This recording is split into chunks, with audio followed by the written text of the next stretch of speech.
ഈ സദസ്സിൻ്റെ വിശിഷ്ട സാന്നിധ്യമായ മികച്ച നിയമസഭാ സാമാജികനും ജനാധിപത്യ വിശ്വാസികളുടെ പ്രതീക്ഷയുമായ നമ്മുടെ പ്രിയങ്കരനായ സാരഥി ജനാബ് അബ്ദുറഹ്മാൻ സാഹിബ് രണ്ടത്താണി സദസ്സിനെ അഭിമുഖീകരിച്ചുകൊണ്ട് പ്രഭാഷണം നിർവഹിക്കുന്നു. ജനാബ് അബ്ദുറഹ്മാൻ രണ്ടത്താണി സാഹിബ് MLA അവർകളെ സ്നേഹാദര പുരസ്സരം അധ്യക്ഷർക്കു വേണ്ടി ക്ഷണിച്ചുകൊള്ളുന്നു. അസ്സലാമു അലൈക്കും വറഹ്മത്തുള്ളാഹി. അൽഹംദുലില്ലാഹി റബ്ബിൽ ആലമീൻ. സ്വലാത്തു വസ്സലാമു അലാ ഖൈരി ഖൽഖിഹി സയ്യിദനാ മുഹമ്മദിൻ ഖാതിമിൻ നബിയീൻ വഅലാ ആലിഹി വസഹബിഹി അജ്മഈൻ. പ്രിയപ്പെട്ട അധ്യക്ഷൻ റാസൽ ഖൈബ KMCCയുടെ പ്രസിഡന്റ് പ്രിയങ്കരനായ VT അബൂബക്കർ മൗലവി, ഈ വേദിയുടെ ഔപചാരികമായ ഉദ്ഘാടന കർമ്മം ഹ്രസ്വമായ വാക്കുകളിലൂടെ നിർവഹിച്ച his excellency Sheikh Abdullah bin Humaid Al Qasimi, വേദിയിലുള്ള UAE KMCCയുടെ general secretary Ibrahim Elettil, Ras al Khaimah Indian അസോസിയേഷൻ്റെ president Zainul Abideen Saleem, Abdulla Farooqi, PK Abdul Kareem Sahib, Ras al Khaimah KMCCയുടെ ജനറൽ സെക്രട്ടറി സെയ്ദലവി തായട്ട്, മറ്റ് KMCCയുടെ ഭാരവാഹികളെ,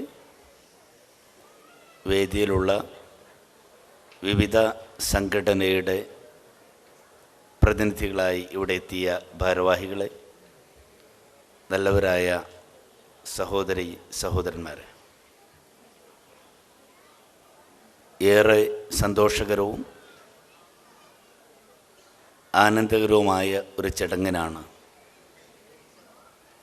ഇന്നിവിടെ സാക്ഷ്യം വഹിച്ചത്. UAEയും ഇന്ത്യയും തമ്മിലുള്ള ബന്ധത്തെക്കുറിച്ചും അറബ് രാഷ്ട്രങ്ങളിലൂടെ നമുക്കുണ്ടായ സമ്പൽ സമൃദ്ധിയെക്കുറിച്ചുമൊക്കെ ബഹുമാന്യനായ Abu Dhabi chamber of commerce and ഇൻഡസ്ട്രിയുടെ ഡയറക്ടറും MK ഗ്രൂപ്പിൻ്റെ ചെയർമാൻ കൂടിയായ ബഹുമാന്യനായ MA യൂസഫ് അലി സാഹിബ് വളരെ ആശയസമ്പുഷ്ടമായ ഒരു പ്രസംഗത്തിലൂടെ ഇവിടെ സൂചിപ്പിച്ചു കഴിഞ്ഞു. അറബ് രാജ്യങ്ങൾ, വിശേഷിച്ചും UAEയുടെ 40ാം സ്വാതന്ത്ര്യദിനം ആഘോഷിക്കുമ്പോൾ ഈ രാജ്യത്തിലെ ഒരു പൗരനെ പോലെ തന്നെ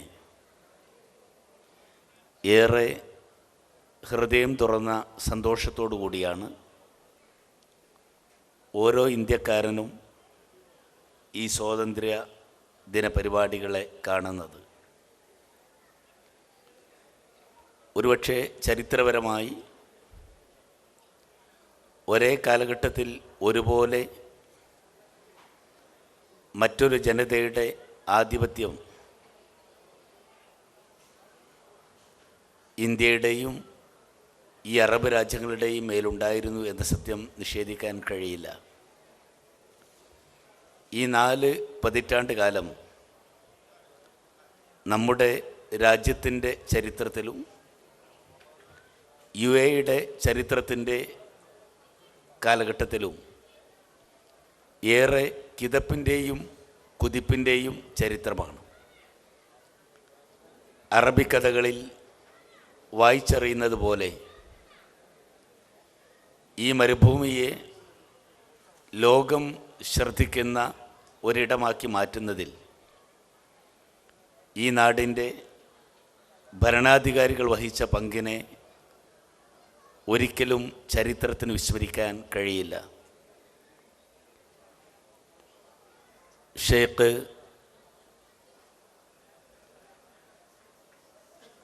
സായിദിൻ്റെ ചരിത്രമായാലും ദുബായ് ഭരണാധികാരിയായിരുന്ന Sheikh Rashid bin Saeed Al മക്തൂമിൻ്റെ ചരിത്രമായാലും ഈ റാസൽ ഖൈമ ഈ വളർച്ചയുടെ പിതാവെന്ന് വിശേഷിപ്പിക്കാവുന്ന Sheikh Mohammed bin Saqr Al ഖാസിമിയുടെ ചരിത്രമായാലും ഇതൊക്കെ നമ്മെ ബോധ്യപ്പെടുത്തുന്ന ഒരു കാര്യം, ഒരുപാട് അനുഭവങ്ങളിലൂടെ തീക്ഷ്ണമായ പരീക്ഷണങ്ങളിലൂടെ കടന്നു വന്ന അവർ മനുഷ്യൻ്റെ വേദനയുടെയും വിശപ്പിൻ്റെയും കഥയറിയുന്നവരായിരുന്നു. അതുകൊണ്ടാണ് ഈ രാജ്യത്തിലെ പൗരന്മാർക്ക് നൽകുന്ന അംഗീകാരം പോലെ തന്നെ എവിടെ നിന്നും ഒരു യാത്രാരേഖകളുമില്ലാതെ ഈ നാട്ടിലെത്തിയ ഒരു ജനതയെ സ്വീകരിച്ച് നമ്മുടെ നാടിൻ്റെ മുഖച്ഛായ മാറ്റാൻ കാരണമായ ഒരു പ്രവർത്തനത്തിന് അവർ നേതൃത്വം കൊടുത്തത്. കഴിഞ്ഞ കാൽ നൂറ്റാണ്ട് വളരെ പ്രധാനമായിരുന്നു. നമ്മുടെ രാജ്യത്തിൻ്റെ മനുഷ്യവിഭവശേഷിയും UAE പോലെയുള്ള രാഷ്ട്രത്തിൻ്റെ പെട്രോളിയം സമ്പന്നതയും സംയോജിപ്പിച്ചുകൊണ്ടുള്ള ഒരു മുന്നേറ്റമാണ് ഈ കഴിഞ്ഞ കാൽ നൂറ്റാണ്ട് കാലം UAEയിലും പരിസരങ്ങളിലുമൊക്കെ നടന്നത്. അതുകൊണ്ട് തന്നെ ഇവിടുത്തെ ഓരോ വളർച്ചയും നമുക്കേറെ സന്തോഷമുളവാക്കും. UAE പോലെയുള്ളൊരു രാഷ്ട്രത്തിനുണ്ടാകുന്ന എന്ത് ചെറിയ പ്രയാസങ്ങളും നമ്മുടെ മനസ്സിൽ വലിയ നൊമ്പരവും ഉണ്ടാക്കുക സ്വാഭാവികമാണ്. അതുകൊണ്ടാണ് സ്വന്തം രാജ്യത്തിൻ്റെ സ്വാതന്ത്ര്യദിനം ആഘോഷിക്കുന്നത് പോലെ രണ്ട് രാജ്യത്തിൻ്റെയും ദേശീയ ഗാനം ഒരുപോലെ ഒഴുകിയപ്പോൾ ആ ദേശീയ ഗാനം പാടുമ്പോൾ ഒരുപോലെ ആദരവ് പ്രകടിപ്പിച്ചുകൊണ്ട് ഇവിടെ നാം കാണിച്ച ആ പ്രതിബദ്ധത ചരിത്രത്തിൽ തുല്യതയില്ലാത്ത വിധമാണ്. നമുക്കറിയാം, അന്ന് ഉള്ള കാലഘട്ടത്തിൽ നിന്ന് വ്യത്യസ്തമായി KMCC എന്ന സംഘടനയ്ക്ക് മറ്റേത് സാംസ്കാരിക സംഘടനകളെക്കാളും അപേക്ഷിച്ച് ഒരു വലിയ പ്രതിബദ്ധത ഇതിലുണ്ട്. കാരണം KMCC ഇതുപോലെ തന്നെ ഒരു സമൂഹത്തിൻ്റെ വലിയ മാറ്റത്തിന് വേണ്ടി യത്നിച്ച ഒരു സംഘടനയാണ്. ആദ്യഘട്ടങ്ങളിൽ ഈ ഗൾഫ് രാഷ്ട്രങ്ങളിൽ എത്തിയവരാരും വലിയ ഉന്നതമായ വിദ്യാസമ്പന്നതയുള്ളവരോ ബിരുദാനന്തര ബിരുദങ്ങൾ കുപ്പായത്തിൽ തുന്നിപ്പിടിപ്പിച്ചവരോ ആയിരുന്നില്ല. നാട്ടിൽ ജീവിക്കാൻ പ്രയാസപ്പെട്ടപ്പോൾ ആ പ്രാരാബ്ധങ്ങൾ വെല്ലുവിളിക്കാൻ വേണ്ടി ഏതെങ്കിലും ലോഞ്ചുകളിൽ കയറി കരപറ്റിയവർ, പാവപ്പെട്ട ജനവിഭാഗത്തിന് അന്ന് അക്ഷരങ്ങൾ കൂട്ടിവായിക്കാൻ അറിയാത്തവരായിരുന്നു. അങ്ങനെയുള്ളൊരു ജനവിഭാഗമാണ് ഈ മാറ്റങ്ങളുടെ ചുക്കാൻ പിടിച്ചത്. ഇന്ന് ലോകം മാറുകയാണ്. ആ ജനവിഭാഗത്തെ മാറ്റിയെടുക്കേണ്ട ബാധ്യത KMCCയുടെ മാതൃസംഘടന നാട്ടിൽ നിർവഹിക്കുകയായിരുന്നു. നമുക്കറിയാം, വളരെയേറെ പിന്നിൽ നിന്നിരുന്ന ജനവിഭാഗത്തെ വിദ്യാഭ്യാസ രംഗത്ത് ഉയർത്തിക്കൊണ്ടുവരാനുള്ള വലിയ പരിശ്രമങ്ങൾക്ക് നാം തുടക്കം കുറിച്ചു. ഞാൻ പലപ്പോഴും പറയാറുള്ളൊരു കാര്യമുണ്ട്. കാരണം മലബാർ പോലെയുള്ള പ്രദേശങ്ങളിലെ വിദ്യാഭ്യാസ പ്രവർത്തനങ്ങൾ പോലും ആരംഭിച്ചത് വളരെ പിന്നിൽ നിന്നായിരുന്നു. തിരുവിതാംകൂറിൽ വളരെയേറെ ഒരു നൂറ്റാണ്ട് മുമ്പ് തിരുവിതാംകൂറിലെ വിദ്യാഭ്യാസ പ്രവർത്തനങ്ങൾ ആരംഭിച്ച് ഒരു നൂറ്റാണ്ട് കഴിഞ്ഞതിന് ശേഷമാണ് മലബാറിൽ വിദ്യാഭ്യാസ പ്രവർത്തനങ്ങൾ ഉണ്ടാകുന്നത്. ഏകദേശം 1886 കാലഘട്ടത്തിലാണ് ഒരു കോളേജ് തിരുവിതാംകൂറിൽ ഉണ്ടാകുന്നത്. തിരുവിതാംകൂറിലെ യൂണിവേഴ്സിറ്റി കോളേജും വിമൻസ് കോളേജും ഒക്കെ ഉണ്ടാകുന്നത് ഏകദേശം ആ കോളേജുകൾ സ്ഥാപിച്ച് 100 വർഷം കഴിഞ്ഞതിന് ശേഷമാണ് മലബാറിൽ ഒരു കോളേജ് ആരംഭിക്കുന്നത്. ഈ 100 വർഷത്തിന് ശേഷം വിദ്യാഭ്യാസ പ്രവർത്തനങ്ങൾ ആരംഭിച്ച ഒരു പ്രദേശത്തെ വിദ്യാഭ്യാസ രംഗത്ത് ഉയർത്തിക്കൊണ്ടുവരുന്നതിൽ ഒരു ചാലകശക്തിയായി വർത്തിക്കാൻ KMCCയുടെ മാതൃസംഘടനയ്ക്ക് സാധിച്ചു എന്നത് നമുക്ക് നിഷേധിക്കാൻ കഴിയില്ല. ഇന്ന് ലോകം മാറുകയാണ്. നേരത്തെ യൂസഫ് അലി സാഹിബിയുടെ സൂചിപ്പിച്ചതുപോലെ വിദ്യാഭ്യാസ രംഗത്ത് വളരെയേറെ മാറ്റങ്ങളുണ്ടായപ്പോഴും ആ മാറ്റങ്ങളോടൊപ്പം തന്നെ ലോകത്ത് നടന്നുകൊണ്ടിരിക്കുന്ന മാറ്റങ്ങൾ ഉൾക്കൊള്ളാൻ കൂടി നിങ്ങൾ ബാധ്യസ്ഥരാണ്. പലപ്പോഴും ഇന്ന് ഇൻഫർമേഷൻ ടെക്നോളജി ഒരു വലിയ മാറ്റമായി നമ്മുടെ ലോകത്തുണ്ടായിക്കൊണ്ടിരിക്കുന്നു. പക്ഷേ ഇൻഫർമേഷൻ ടെക്നോളജിയിലേക്ക് നമ്മൾ എത്തുമ്പോഴേക്കും അതിനേക്കാൾ മുന്നിൽ നാനോ ടെക്നോളജി ഓടുകയാണ്. ലോകത്ത് ഓരോ ദിവസവും വിജ്ഞാനത്തിൽ വിപ്ലവകരമായ മാറ്റങ്ങൾ ഉണ്ടാവുകയാണ്.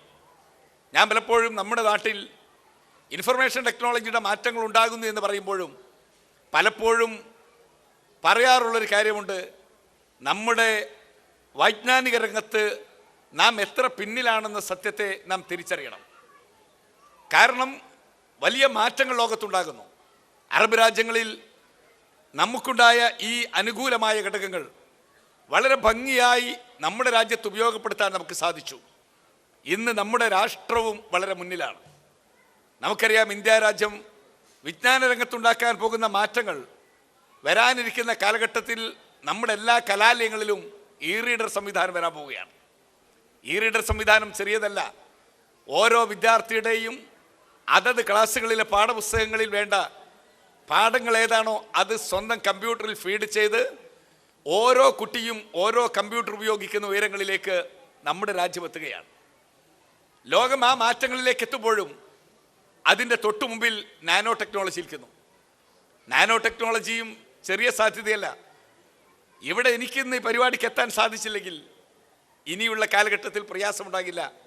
കാരണം നാനോ ടെക്നോളജിയുടെ ഏറ്റവും പുതിയ കണ്ടെത്തലായി മാറിയിട്ടുള്ള ടെലിപോർട്ടിംഗ് സംവിധാനം ഒരു പുതിയ മാറ്റത്തിന് വഴിയൊരുക്കുകയാണ്. നാട്ടിലുള്ള ഒരാൾക്ക്, ലോകത്തിൻ്റെ ഏത് ഭാഗത്തുമുള്ള ഒരാൾക്ക് വേണമെങ്കിൽ ഇവിടെ ഒരു പരിപാടിയിൽ പങ്കെടുക്കാം. അങ്ങനെ ഒരു മാറ്റങ്ങൾ ഉണ്ടാക്കുന്നത് എങ്ങനെയാണ്? നേരത്തെ സ്ക്രീനിൽ കണ്ട് പരിപാടി ആസ്വദിക്കുകയായിരുന്നു. ഇന്ന് അങ്ങനെയല്ല. ശരിക്ക് വേദിയിൽ വന്ന് ആൾ പ്രസംഗിക്കും. ആളൊരു പക്ഷേ നമ്മളവിടെ നോക്കിയാൽ ആളെ കാണില്ല, ആൾ പ്രസംഗിച്ച് പോകും.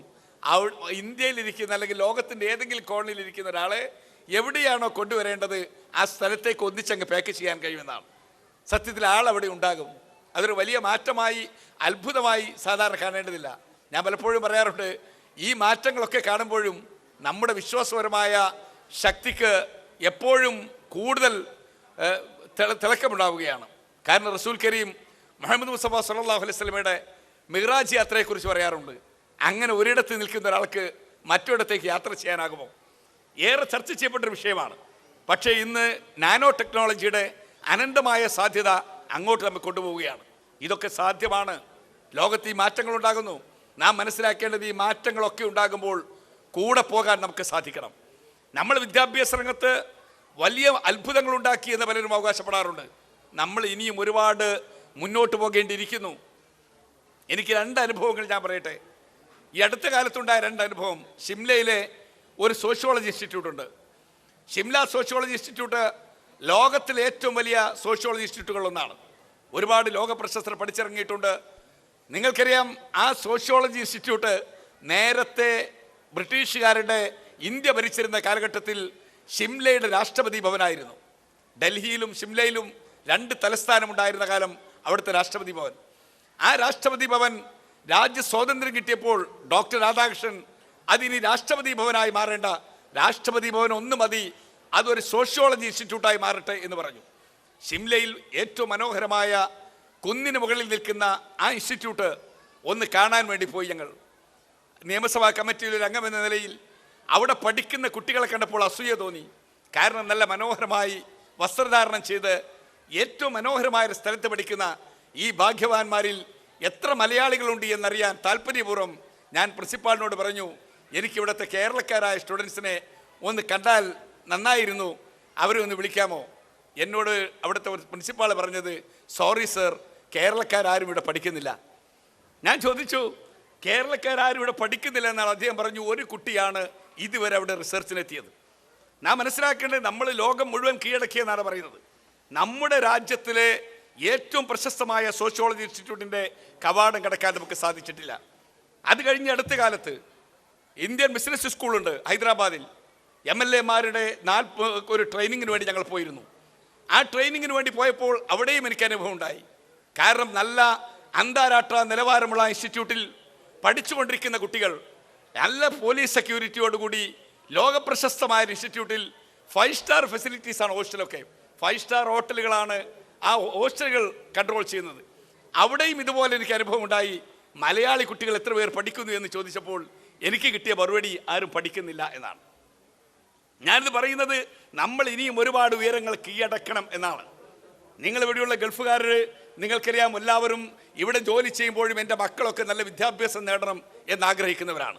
അതിനുള്ള പരിശ്രമമാണ് നമ്മുടെ ഭാഗത്തുനിന്നുണ്ടാകേണ്ടത്. അതുണ്ടാകണമെങ്കിൽ താഴെ തട്ടിൽ നിന്ന് തുടങ്ങണം. വളരെ പ്രശസ്തമായ ഒരു സ്കൂളിൻ്റെ ക്യാമ്പസിലാണ് ഇവിടെ നടക്കുന്നത്. ആ താഴെ തട്ടിൽ നിന്ന് തുടങ്ങുന്നത് പലപ്പോഴും രക്ഷിതാക്കൾ ശ്രദ്ധിക്കുന്നില്ല എന്ന ഖേദകരമായ ഒരു സത്യം നിലനിൽക്കുകയാണ്. നമ്മുടെ കുട്ടിക്ക് മാറ്റങ്ങൾ ഉണ്ടാകണമെങ്കിൽ 14 വയസ്സിന് മുമ്പ് ആ മാറ്റങ്ങൾ നടക്കണം. 15 ഉണ്ടാകണം. അതുണ്ടായില്ലെങ്കിൽ നിങ്ങളെ കുട്ടിയെ മാറ്റിയെടുക്കാൻ കഴിയില്ല. ഇവിടെ ഒരുപാട് അമ്മമാരെ കടന്നു. ഈ അമ്മമാരൊക്കെ ചിന്തിക്കാരെന്താണ്? മക്കളുടെ വിദ്യാഭ്യാസ രംഗത്ത് കോളേജിലെത്തിയിട്ട് ശ്രദ്ധിച്ചാൽ മതി. കോളേജിലെത്തിയാൽ പിന്നെ മകനെ നിങ്ങൾ ശ്രദ്ധിക്കേണ്ടതില്ല. കോളേജിലെത്തിയാൽ മകന് പഠിക്കാൻ കഴിയും.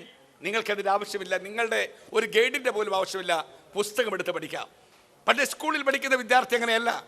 പ്രമുഖ ഗ്രീക്ക് ചിന്തകൻ ബെസ്റ്റോസെല്ലിയുടെ ഒരു വാചകമുണ്ട്: 15 വർഷം ഒരു കുട്ടിയെ നിങ്ങൾ എനിക്ക് തരിക, ഞാൻ ആ കുട്ടിയെ പഠിപ്പിക്കാം. എന്നിട്ട് ആ കുട്ടിയെ നിങ്ങൾ ചെകുത്താനോ ദൈവത്തിനോ കൊടുത്തുകൊള്ളുക. ആ കുട്ടി എന്നോടൊപ്പം നിൽക്കും. എന്താ അതിൻ്റെ അർത്ഥം? 15 വയസ്സിന് മുമ്പ് ആ കുട്ടി എന്താകണം എന്ന് തീരുമാനിക്കുമെന്നാണ്.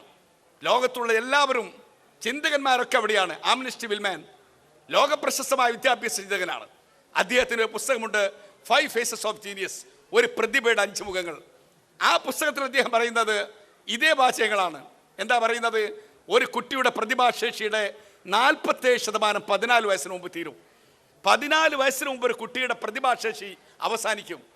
നിങ്ങൾ മനസ്സിലാക്കേണ്ടത് അതുകൊണ്ടാണ് നമ്മുടെ വിദ്യാഭ്യാസ രംഗത്ത് വളരെ കാതലായ മാറ്റങ്ങൾ ഉണ്ടാക്കണമെന്ന് ആഗ്രഹിച്ചുകൊണ്ട് നമ്മുടെ പ്രൈമറി തലത്തിൽ വലിയ മാറ്റങ്ങൾക്ക് വഴിയൊരുക്കിയത്. ആ മാറ്റങ്ങൾക്ക് വഴിയൊരുക്കാൻ നിങ്ങൾക്കൊക്കെ സാധിക്കണം. നമ്മുടെ കുട്ടികളുടെ വിദ്യാഭ്യാസ രംഗത്ത് ശ്രദ്ധിക്കാൻ 2 രാജ്യങ്ങൾ തമ്മിലുള്ള നമ്മുടെ സ്വാതന്ത്ര്യ ദിനം ആഘോഷിക്കുമ്പോഴുമൊക്കെ നാം ആലോചിക്കേണ്ടത് ഈ നാട്ടിൻ്റെ ഈ നന്മയെ എത്ര ഭംഗിയായി ഉപയോഗപ്പെടുത്താൻ നമുക്ക് സാധിച്ചു എന്ന് നാം ആലോചിക്കുക. അപ്പോൾ ഒരു ഭാഗത്ത് വിജ്ഞാനത്തിൻ്റെ വിപ്ലവകരമായ മാറ്റങ്ങൾക്ക് വേണ്ടി നാം കൊതിക്കുന്നവരാണ്. അതോടൊപ്പം തന്നെ നമ്മുടെ രാജ്യത്തിൻ്റെ 2 രാഷ്ട്രങ്ങൾ തമ്മിലുള്ള ഐക്യവും സ്നേഹവും ഊട്ടിയുറപ്പിക്കാൻ കഴിയണം. ഇവിടെയുള്ള ഓരോ മലയാളിയും ആലോചിക്കേണ്ടത് നമ്മുടെ സ്വന്തം രാജ്യത്തോടെന്നതുപോലെ തന്നെ പ്രതിബദ്ധത ഈ രാജ്യത്തോട് കാണിക്കാൻ നിങ്ങൾ ബാധ്യസ്ഥരാണ്. ആദരണീയനായ പാണക്കാട് സെയ്ദ് മുഹമ്മദ് അലി ശിഹാബ്, നിങ്ങൾക്കറിയാം, ആദരണീയനായ സെയ്ദ് മുഹമ്മദ് അലി ശിഹാബ് ഏറ്റവും വലിയ സവിശേഷത അദ്ദേഹം കാത്തു സൂക്ഷിച്ച നന്മയുടെ മുഖമായിരുന്നു.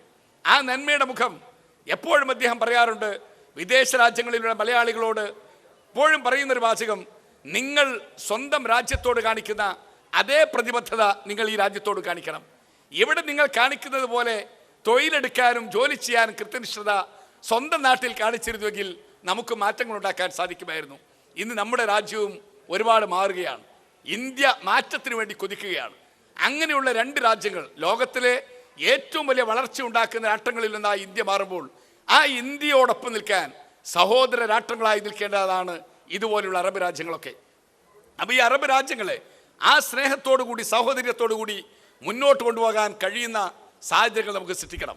വിദ്യാഭ്യാസ രംഗത്ത് മാറ്റങ്ങൾ ഉണ്ടാകണം, മറ്റെല്ലാ മേഖലയിലും മാറ്റങ്ങൾ ഉണ്ടാകണം. അതോടൊപ്പം തന്നെ ധാർമ്മികതയുടെ ഏറ്റവും നല്ല അച്ചടക്കമുള്ള ഒരു സമൂഹമായി മാറാൻ നമുക്ക് സാധിക്കണം.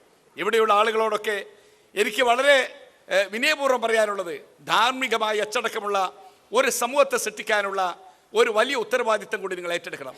നമ്മൾ ഓരോരുത്തരും വിദേശത്ത് ജോലി ചെയ്യുന്നവർ കഠിനാധ്വാനം ചെയ്യുമ്പോൾ ഇതുപോലെയുള്ള ആഘോഷങ്ങളിൽ പങ്കാളികളാകുമ്പോൾ നാളെ നമ്മൾ എത്തിച്ചേരുന്ന അപകടകരമായ ഒരവസ്ഥയെക്കുറിച്ച് അറിയണം. നമ്മുടെ മക്കൾ ഒരിക്കലും തന്നെ അധാർമികതയുടെ വഴിയിലേക്ക് പോകരുത്. അതിനുള്ളൊരു മുന്നൊരുക്കം നടത്താൻ നിങ്ങൾക്ക് സാധിക്കണം. അങ്ങനെ ഒരു വലിയ മാറ്റത്തിൻ്റെ ചാലക ശക്തികളാകാൻ നിങ്ങൾക്ക് കഴിയുക. നിങ്ങൾക്ക് വേണ്ടി ഒരു കാര്യം ഞാൻ ഉറപ്പിച്ചു പറയട്ടെ, പ്രവാസിയുടെ ഇവിടെ പറഞ്ഞു, പ്രവാസി ക്ഷേമകാര്യ സമിതിയുടെ ചെയർമാനാണ്. പ്രവാസി ക്ഷേമകാര്യ സമിതിയുടെ ചെയർമാൻ എന്ന നിലയിൽ പ്രവാസികളുടെ വിഷയങ്ങൾ ഓരോന്നും വളരെ കൃത്യമായ ചർച്ചയ്ക്കെടുക്കുമ്പോഴും വേദനിക്കുന്ന ഒരുപാട് അനുഭവങ്ങൾ നമ്മുടെ മുമ്പിലുണ്ട്. കാരണം മറ്റുള്ള ഇടങ്ങളിൽ നിന്നൊക്കെ വ്യത്യസ്തമായി ഇന്ന് നമ്മുടെ രാജ്യത്ത് ഏത് സമയത്താണ് ഈ തൊഴിൽ നഷ്ടപ്പെടുക എന്നറിയാതെ വിദേശ രാജ്യങ്ങളിൽ തൊഴിൽ നഷ്ടപ്പെട്ട് നാട്ടിലെത്തുന്ന ഒരുപാട് സഹോദരന്മാരുണ്ട്. അവർ നമ്മുടെ മുമ്പിൽ ഒരു ബാധ്യതയാണ്. കാരണം ജീവിതത്തിൻ്റെ സിംഹഭാഗവും സ്വന്തം രാജ്യത്തിന്, സ്വന്തം നാടിന്, തൻ്റെ മതപരമായ വളർച്ചയ്ക്ക്, സാംസ്കാരിക വളർച്ചയ്ക്ക് അധ്വാനത്തിൻ്റെ വിഹിതം മുഴുവൻ കൊടുക്കുന്നവരെ എനിക്കറിയാം. സ്വന്തം വീട്ടിലേക്ക് പണം അയക്കാതെ ഇവിടുത്തെ സാംസ്കാരിക സംഘടനകൾക്ക്, ജീവകാരുണ്യ പ്രവർത്തനങ്ങൾക്ക് പണമൊഴുക്കുന്ന ഒരുപാട് സഹോദരന്മാരിവിടെയുണ്ട്.